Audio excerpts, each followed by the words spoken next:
Next story I wanted to talk about is about a guy named Mark Robinson. He is the lieutenant governor of North Carolina, so a big deal, obviously. He is a political figure and extremely powerful within his own realm. He holds a lot of influence over what happens in North Carolina, and he's had some extremely disturbing things to say recently. So I wanted to give you a little bit of a refresher on why he was in the news in the first place, and then we're going to talk about some of the more recent things that he had to say in early November 2021. His claim to fame really started early October 2021. Let's give this clip a watch and see what he said at this church, I believe. It is flat out child abuse. Take your children and tell them they have to attend school. Don't have a choice. And then some of them will tell them they don't want you to have a choice where they go to school.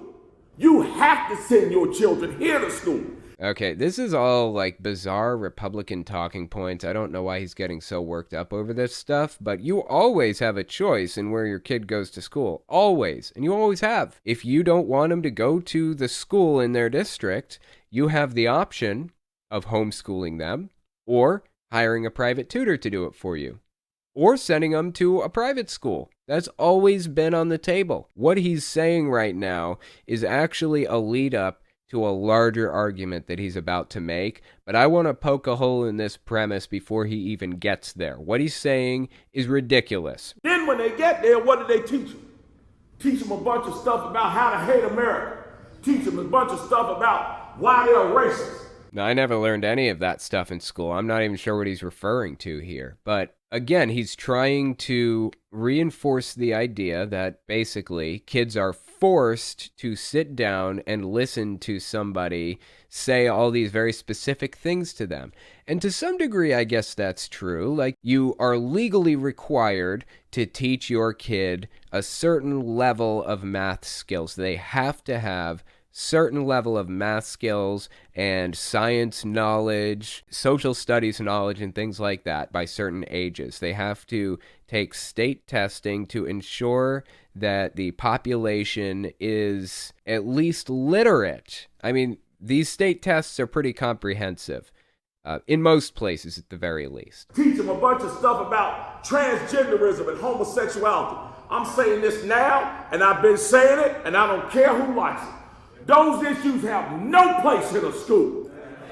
Okay, I don't know what school he's talking about that teaches kids about quote-unquote transgenderism and homosexuality. Is that what he said? Who's even teaching about that stuff? Are you saying that you're upset that your kids have, like, gay friends or trans friends, or that they go to the same school as people that are gay? Like, what are you even really upset about here? And for the record, I get that you're upset over these things. I disagree with it completely. I think it's fucking stupid. But bear with me. Abstinence only sex ed leads to higher abortion rates and higher teen pregnancy. If you're really pro-life, you should be fighting for science-based, comprehensive sex ed classes. But it's not about being pro-life. It isn't about that. It never has been. Their starting position is hating the Democrats, hating the other, hating the LGBT community. Their starting point is othering people and having an us versus them mentality. It's owning the libs. That's their starting point. Once you realize that that's where they're starting and they're working backwards from there, every other decision that they make suddenly makes sense. You can understand why they went where they went when you realize that's where they started. It's not about principle. It's not about teaching the kids this thing or that thing. It's not about saving unborn lives or any of that. It's about owning the libs. And it has been for a long time. At least 15 to 20 years, we've been moving that direction. There's no reason anybody anywhere in America should be telling any child about transgenderism, homosexuality, any of that filth. And yes, I called it filth. And if you don't like it that I called it filth, come see me and I'll explain it to you. It's time for us to stop letting these children be abused at these schools And it's not going to happen till the people of God stand up and demand different. I know that he doesn't like this fact, but the LGBT community is here to stay, and there's nothing that's going to change that.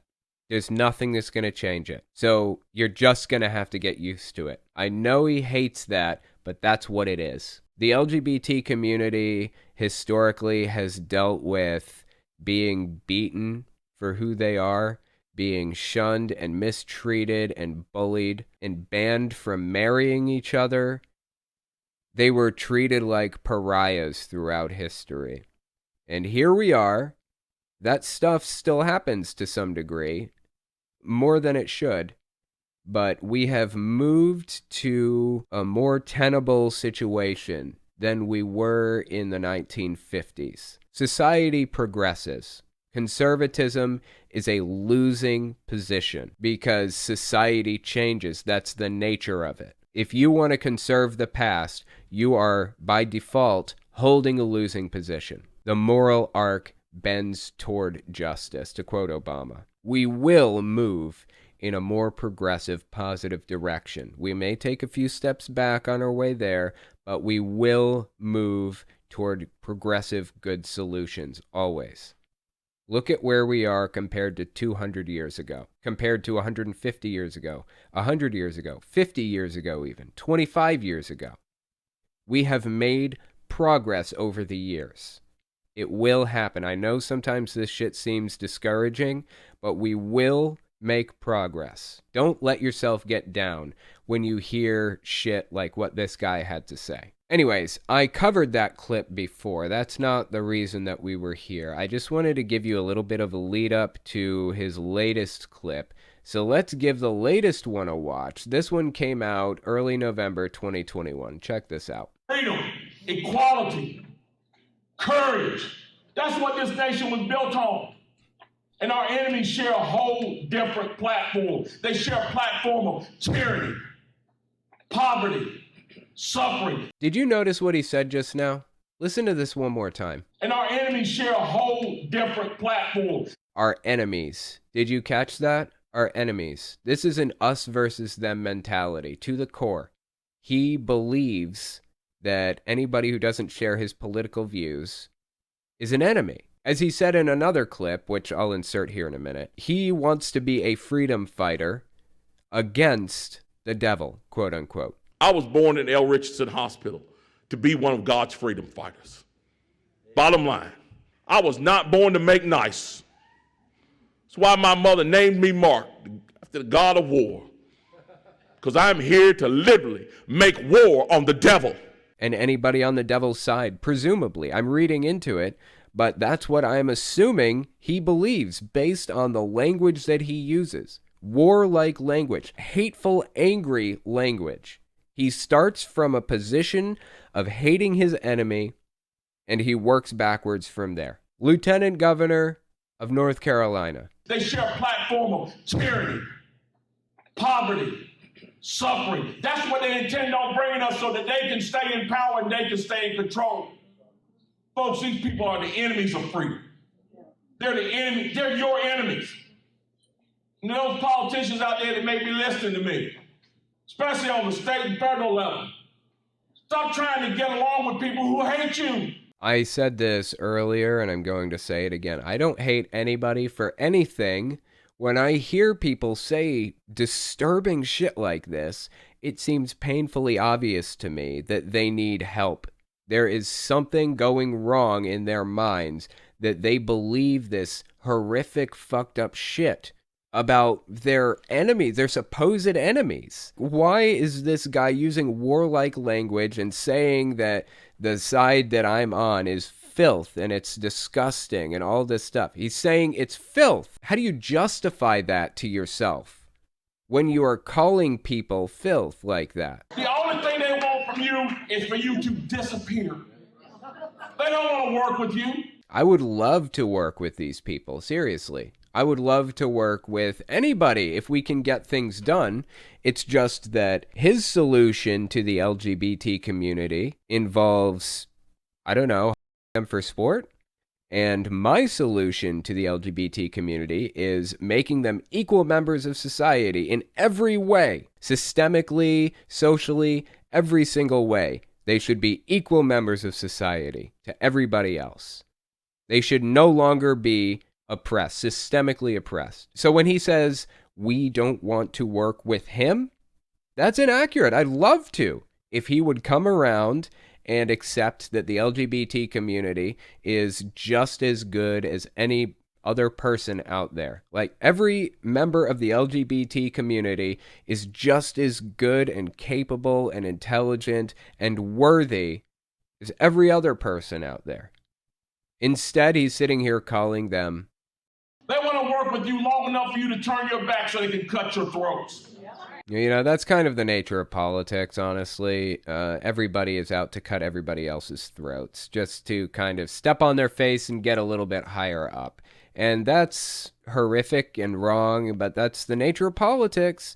I wish we had some kind of a test that we could run to exclude people from running for office if they had those qualities. But, yeah, unfortunately, we don't have those tests. It is time for us to get as bold and unafraid and warlike in spreading the truth in this nation as these people have been in spreading the lies that are currently destroying it. Yeah, so here's my thing, okay? I have a couple of lines that I don't like to cross as a public figure. Now, just in my personal life, I'll call this guy a scumbag all day. Personally, honestly, I believe that we shouldn't be insulting people, certainly not people with big platforms. Shouldn't be insulting people directly. It coarsens the discourse. It lowers the level that we're working from. So no insulting. It's very rare I insult people, even in this case. And also, no endorsement of violence. No fighting language. I don't believe in using those two methods. No political violence, no even alluding to political violence, and no insulting. That's how I try to approach things. I fail sometimes. I don't always do it. But if somebody calls me out on it, I have been known to change it. I will take videos down or edit them and re-upload or put like a pinned message on the top or whatever if I break my own rules like that. I don't believe in insulting. I don't believe in political violence. And this guy is doing both. He's demonizing the other and starting from the own the libs starting point and working backwards from there, saying that we need to get warlike and destroy our enemy. Fucking disturbing how far we have fallen in political discourse, in societal discourse, in how much the other seems to hate us, and vice versa. You know, there are some people out there on the left who have an absolute disdain for other people and, you know, might want to see them dead. I don't believe that's okay either. Even if the person is on the left, I don't think it's okay. I think we should avoid insulting and we should avoid using violent rhetoric, violent language, like using the word warlike. We need to get warlike with these people. They are our enemy. We need to take them out, that kind of thing. And if we're not ready to do that, if you're not ready to do that, then you're not ready for this fight, folks. And that's what this is. This is a fight to save this nation. The Biden administration said they want to ask me what I did with every $600 that I spent. You know, they said they're going to hire all these IRS agents to come out and find out what you're doing with your money. Okay. I didn't hear about that, but all right. I guess I'll accept the premise tentatively, just to continue the argument and see what he has to say. Did Biden actually say he's going to hire more IRS agents or something? What? And why the reference to $600? What is he even talking about? I think that there was like a $600 stimulus payment a while back, wasn't there? But that was like tax exempt as far as I know. What's he even talking about? I know when you start a business, the amount that you have to make before you have to report it to the IRS is $600. Like if you start selling things on eBay and you make $400 off of those sales in a year, you're supposed to report it the moment you make a single penny. But I think the official rule is you don't have to report it until you make $600 in a year. Is that what he's referring to? I don't know. Like, this is kind of confusing what he's even talking about. $600 that I spent. You know, they said they're going to hire all these IRS agents to come out, find out what you're doing with your money. Told a group last night, I don't know, I love music, and so there's an old song called Rocky Talk. You know that song, Rocky Talk? Back in the old days, they used to call the IRS man, they used to call him the revenue man. There's a line in that song goes like this. It says, once two strangers climbed old Rocky Top looking for a moonshine stick.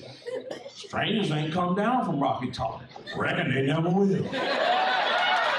I don't know if you caught that. It's kind of like garbled and hard to understand, but basically he's quoting a song that's talking about the IRS man goes to somebody's house, goes up a rocky top or something, goes up a mountaintop, and starts asking what you're doing with your money, and he never comes back down. Judy, you got this. Rocky Top was a bluegrass song in the 60s and 70s about revenuers getting drunk on moonshine they were supposed to be taxing. Oh, okay. That's the context I was missing. I appreciate that. Revenuers, of course, being IRS people, I guess. Does that sound to you like an endorsement of violence? Because it sure as shit sounds like it to me. This is a lieutenant governor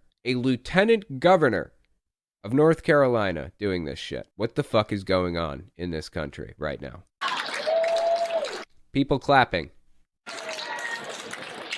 Somebody might want to go read that line to them up there in Washington, D.C.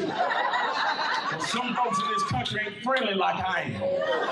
It ain't gonna take too kindly that you coming, sniffing around asking what they've been doing with their hard-earned money.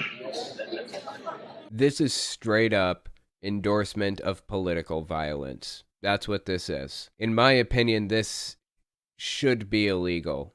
Endorsing political violence, using this kind of stochastic terrorism method to get people whipped up into a blood frenzy and actually put real people's lives at risk. Specifically, putting IRS agents' lives at risk. If they call you up for an audit or something, I would honestly fear for my life if I was an IRS agent trying to audit somebody after this guy gave a talk like this, after he seemingly encouraged violence against IRS agents. He's not the only one that's done this shit either. Marjorie Taylor Greene did the exact same thing when Biden said he wanted to have people go door to door offering the vaccine. He's going to be sending one of his police state friends to your front door to knock on the door, take down your name, your address, your family members' names, your phone numbers, your cell phone numbers, probably ask for your social security number and whether you've taken the vaccine or not.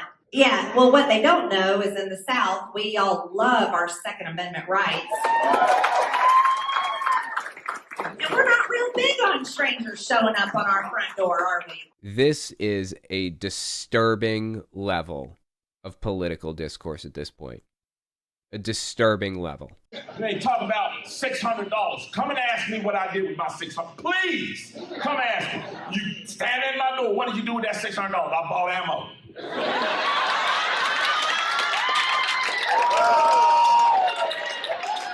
And last week I bought ammo. He's doing like a stand-up routine right now, but it's not very funny because he just got through threatening people with political violence. I guess that's probably why I don't find it very funny. The point is, this guy is outright encouraging political violence, and we have come to an extremely disturbing point in political rhetoric in this country. I don't know how he sleeps at night. I don't know how he lives with himself. Maybe if somebody sat down with him and explained the history of how political violence takes place, how it starts, and how revolutions begin, and who dies first when these revolutions take place, maybe sitting him down and explaining this shit to him would do some good. Maybe it would click with him that he probably shouldn't be doing this. This might not be in his personal best interest if he really wants to encourage like a real full-blown revolution like this. I don't know why he's encouraging this, and I hope he changes his mind and reverses course, but something tells me he's not going to.